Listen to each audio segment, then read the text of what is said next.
Right. Happy Monday, everybody. Say hello, Teddy. Hello. Hello. It's a bit chilly, but Ted's insisted on coming outside to the garden to do the story tonight. So It's a bit long. it might be a bit long, this one, for being out in the garden. We'll see. So what are we reading tonight, Ted? The dinosaur that a planet. What did it do? The dinosaur that a planet. You're making it longer. What did The it do? dinosaur that pooped planet. Pooped a planet.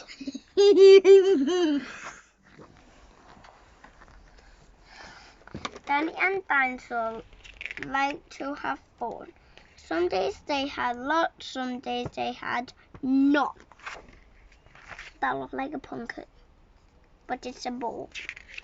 Keep going. One day they were bored. They had no games to play. Danny said, Dinosaur, what shall we do today?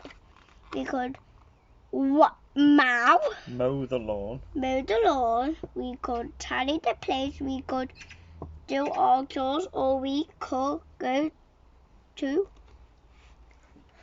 space. Okay. I wish I could go to space. Yeah, you missed a bit. But you mustn't forget to have lunch, said their mummy. You cannot have fun without food for your tummy. That's why you poop. Come on, just stop waving the book around so we can see. So they packed a packed lunch for the science museum. My rockets worked if you wanted to see them. There were hundreds of rockets and spaceship surprises, tall ones and small ones of all shapes and sizes, and one that was ready to launch with a door big enough for a boy and his pet dinosaur. They ignored all the warnings. They couldn't care less. They pressed all the things they shouldn't have pressed. T minus 5, 4, 3, 2, 1. Ignition. Ignition. That's right. They started the intergalactic space missile. They flew higher than houses and buildings and cranes, much higher than birds, even higher than planes.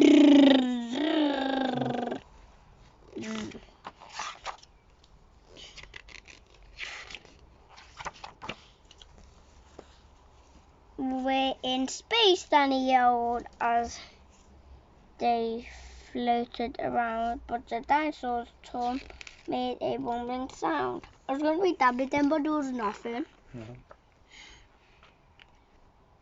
Is it time to have lunch? Danny looked at his watch. Then he looked all around for the dino's lunchbox. Danny started to worry, then started to panic. They'd left their packed lunches back home on their planet.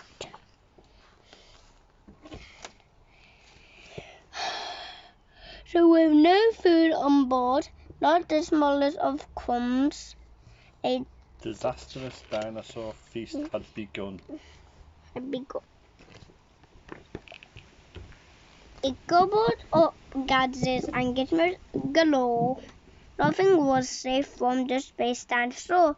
Robots and ray guns and blinking and blinkers.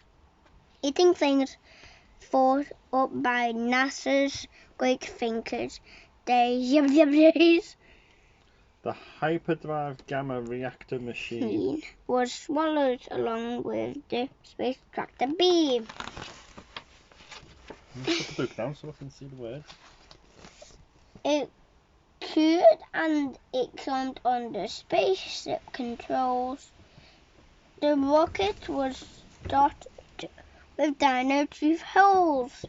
Inside it was bare. The spaceship was empty. Outside there were more things to eat. There was plenty.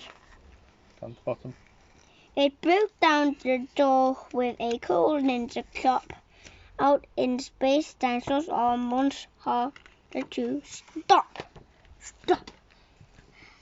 Where's the page? In here somewhere. Teddy, just keep going, Phil. I can't see the writing. It climbed on the moon like a big chunk of cheese, then shoved even more in its mouth with a squeeze. It munch on the Martians. Yeah. Martians. From Mars, and the cats are like ours, but the cats wear cool hats. Keep going. Satellites. Saturn, and 6 supernovas. Shape-shifting saucers and 7 space rovers. It gathered 5 gallons of fuel from the tank, and Danny's jaw dropped as he watched what it drank.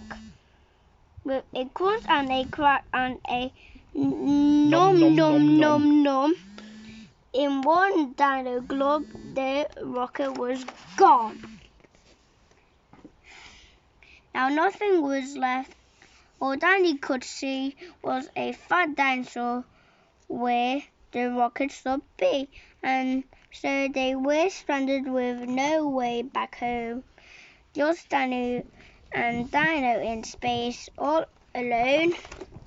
Sorry, keep the book flat for me. This is the page that I thought we might have missed. Right. Now Danny was crying. He cried and he cried. He cried and his tears filled his space suit inside. Unless they were going to stay there forever, the dinosaur needed to do something clever. With the feeling of guilt deep down in its gut, its brain brewed a plan involving its butt. It knew there was only one thing it could do to get them back home. It needed to poo.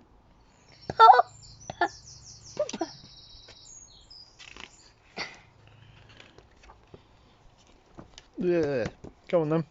Like a poop-powered rocket, and the dinosaur flew down, then popped. Dan hopped on its back and he watched as it pooed. Yeah, you missed the line. It pooped out the robots and ray guns and blinkers. The things NASA thinkers thought of were now stinkers. It pooped out the moon, it pooped out the stars, it pooped the space rovers and Martians from Mars. Right, go on. Where's it coming from? Out of its poop hole. This is like real drawing. Right, go on. When Danny looked back, he could see a poop trail from far out in space to the dinosaur's tail. They headed for Earth and they started to orbit. It pooped on the clouds, but the clouds got exhausted. With the clouds? Down here, they haven't got that far yet. Look, they're heading back towards there. Right, go on, keep going. We're nearly done. They flew past the buildings and streets of their town, leaving their houses all smelly and brown, and finally landed back down on the ground. Hooray, Danny cried, we are home safe and sound. What's that? That's a big tail of poop they've landed in. Right, go on. Last little bit. They looked to the sky and the things that were pooped had formed a poop planet right next to the moon.